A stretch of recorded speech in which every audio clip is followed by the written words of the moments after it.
Donald Trump American પ્રમુખ બનતાની સાથે જ ઇલીગલ ઇમિગ્રન્ટ્સના ડિપોર્ટેશનનો મુદ્દો ચર્ચામાં આવી ગયો છે. ટ્રમ્પને સત્તા સંભાળવામાં હજી 2 મહિના જેટલો સમય બાકી છે, પરંતુ અત્યારથી જ ડિપોર્ટેશનનો ધમધમાટ શરૂ થઈ ગયો હોવાનું ચર્ચાઈ રહ્યું છે.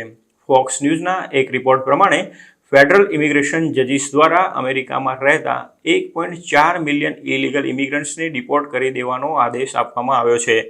એક અમેરિકન અધિકારીએ જણાવ્યું હતું કે જે લોકોને તેમના વતન પરત મોકલવાનો આદેશ આપવામાં આવ્યો છે, તેમાંથી લગભગ 13,000ને US customs and immigration enforcement એટલે કે આઈસ દ્વારા કસ્ટડીમાં રાખવામાં આવ્યા છે.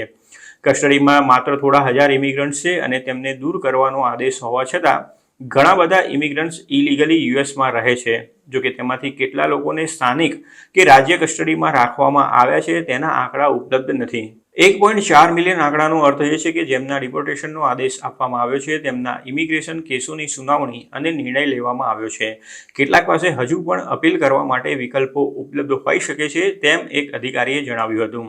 આ આંકડો પણ ઘણા વર્ષો પહેલાની સંખ્યા સાથે મેળ ખાય છે, જેમાં મલ્ટિપલ પ્રેસિડેન્શિયલ એડમિનિસ્ટ્રેશન અને ફેરફારો દ્વારા કેટલાક ઇલીગલ ઇમિગ્રન્ટ્સને ડિપોર્ટ કરવાનો આદેશ આપવામાં આવ્યો હતો અને અન્યને દેશમાંથી હાંકી કાઢવાનો આદેશ આપવામાં આવ્યો હતો. ડોનાલ્ડ ટ્રમ્પ ફરીથી અમેરિકાના પ્રમુખ તરીકે ચૂંટાયા છે અને તેમણે ચૂંટણી પ્રચાર દરમિયાન જ વચન આપ્યું હતું કે જો તેઓ ફરીથી સત્તા પર આવશે તો યુએસ ઇતિહાસનું સૌથી મોટું ડિપોર્ટેશન અભિયાન હાથ ધરશે.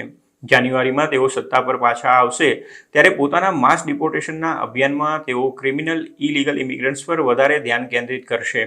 આ માટે ટેક્સાસે અત્યારથી જ ટ્રમ્પ એડમિનિસ્ટ્રેશનની મદદ કરવાની ઓફર કરી દીધી છે. ટેક્સાસે બોર્ડર નજીક આવેલા રિયો ગ્રાન્ડે વેલી સેક્ટર નજીક 1400 એકરનો એક પ્લોટ ટ્રમ્પને ઓફર કર્યો છે, જ્યાં તેઓ માસ ડિપોર્ટેશન માટેની સુવિધાઓ ઊભી કરી શકે છે. જોકે બીજી તરફ ઘણા શહેરો એવા છે જેમણે ટ્રમ્પના વચન સામે ઇલીગલ ઇમિગ્રન્ટ્સને બચાવવાનું વચન આપ્યું છે. આવા શહેરો ફેડરલ ઇમિગ્રેશન ઓથોરિટીને સહકાર નહીં આપે. લોસ એન્જલસ શહેરના નેતાઓએ ટ્રમ્પના જવાબમાં ઔપચારિક રીતે સ્નેક્ચુરી સિટી વટહુકમ અપનાવવા માટે મત આપ્યો હતો.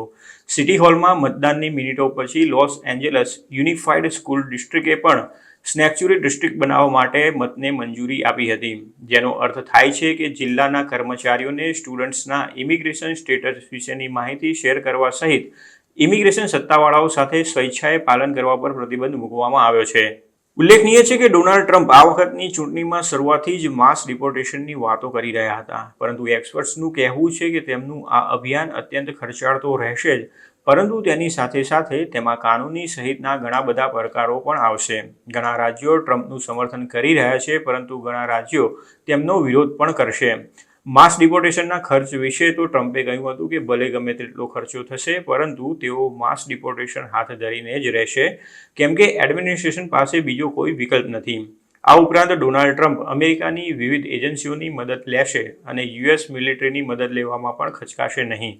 જોકે અમેરિકાની મિલિટરીએ અત્યાર સુધીમાં દેશમાં રહેતા સિવિલિયન્સ સામે કોઈ પણ પ્રકારની કાર્યવાહી નથી કરી કે ના તો તેમાં મોટે પાયે ઇન્વોલ્વ પણ થઈ છે. તેવામાં માસ ડિપોર્ટેશનમાં મિલિટરીનો ઉપયોગ કરવાની જાહેરાત કરનારા ટ્રમ્પે તેમાં આર્મીનો શું રોલ હશે તેને લગતી હજુ કોઈ જ ચોખવટ નથી કરી.